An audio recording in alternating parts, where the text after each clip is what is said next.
শুধু শিয়ালদা হাওড়াই নয়, কোনো স্টেশনেই করা যাবে না ভিডিও ছবি। নয়া নির্দেশিকা পূর্ব রেলের। Hi everyone, welcome back to my channel অঞ্জনার ব্যঞ্জনা। বন্ধুরা, তোমাদের সকলকে আমার এই ছোট্ট ইউটিউব চ্যানেলে স্বাগত জানাই। হরিয়ানার জনপ্রিয় ট্রাভেল ব্লগার তথা ইউটিউবার জ্যোতি মালহোত্রার গ্রেফতারির পর পাক গুপ্তচর সংস্থা আইএসআই এর সঙ্গে যোগাযোগের একের পর এক তথ্য সামনে উঠে এসেছে।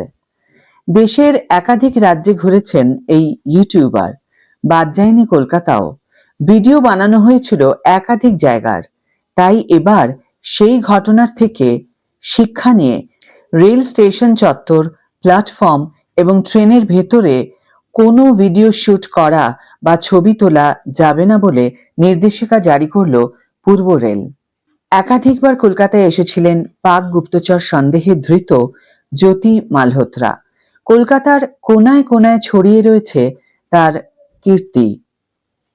ছবি এবং ভিডিও শুটের মাধ্যমে কলকাতা সহ একাধিক রাজ্যের স্পর্শকাতর এলাকাগুলি তার ক্যামেরায় রেকর্ড করে রাখা আছে, যার দরুন সংশ্লিষ্ট কর্তৃপক্ষ নজরদারি আরও কড়াকড়ি করেছে।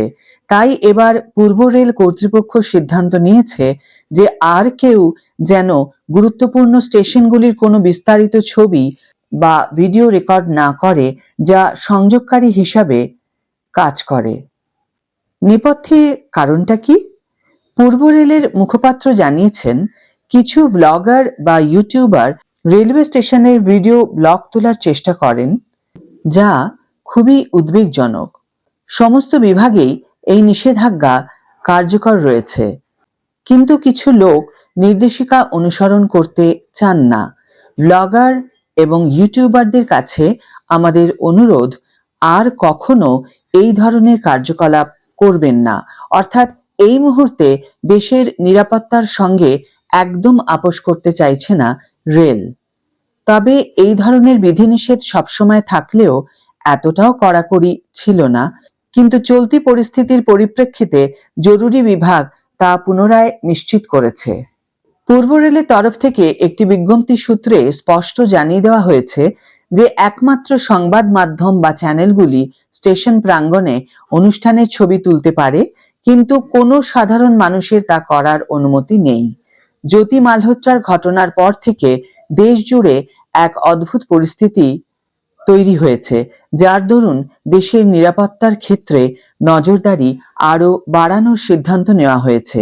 এদিকে পিটিআই সূত্রে জানা গিয়েছে, পাক গুপ্তচর সংস্থা আইএসআই এর অফিসার আলী হাসানের সঙ্গে নাকি জ্যোতির খুব ভালো যোগাযোগ ছিল। তারই সাহায্যে পাকিস্তানে থাকা এবং ঘোরার ব্যবস্থা হয়েছিল ব্লগার জ্যোতি মালহোত্রার। প্রসঙ্গত, জ্যোতি মালহোত্রা যে একাধিকবার পাকিস্তানে গিয়েছিলেন, সেই তথ্য অনেক আগেই ভিডিও মারফত সামনে উঠে এসেছিল। এবার সামনে এসেছে আরও এক ভিডিও, যেখানে দেখা যাচ্ছে জ্যোতি লাহোরের আনারকলি বাজারে ঘুরছেন, আর তার সঙ্গে ঘুরছেন AK-47 রাইফেল হাতে সশস্ত্র নিরাপত্তা রক্ষীরা, যা থেকে স্পষ্ট পাক গুপ্তর সংস্থা আইএসআই জ্যোতির জন্য কতটা আঁটোসাঁটো নিরাপত্তার ব্যবস্থা করেছিল। এছাড়াও জ্যোতির পার্সোনাল ফোনের ক্লাউড স্টোরেজ থেকে রাজস্থানের ভারত পাক সীমান্তের একাধিক স্পর্শকাতর এলাকার ভিডিও মিলেছে বলে খবর। কাজেই সমস্ত ইউটিউবার এবং ব্লগারের ক্ষেত্রে এই নিষেধাজ্ঞাটা পালন করা অত্যন্ত জরুরি, দেশের স্বার্থে, দেশের নিরাপত্তার স্বার্থে।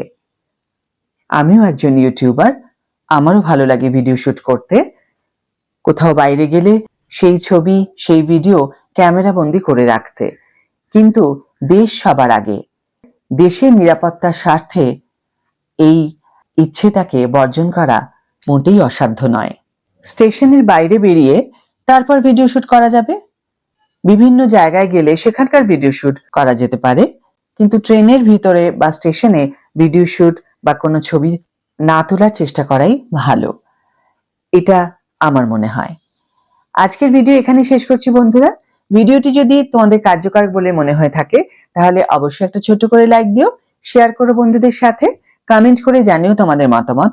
যারা এখন আমার চ্যানেলটিকে সাবস্ক্রাইব করনি তারা অবশ্যই চ্যানেলটিকে সাবস্ক্রাইব করে আমার পাশে থেকো, আর যারা অলরেডি সাবস্ক্রাইব করে দিয়েছো তাদের জন্য আমার অনেক ভালোবাসা এবং অনেক ধন্যবাদ। আজ তাহলে বিদায় বন্ধু, দেখা হবে পরের ভিডিওতে। ভালো থেকো, সুস্থ থেকো, সঙ্গে থেকো।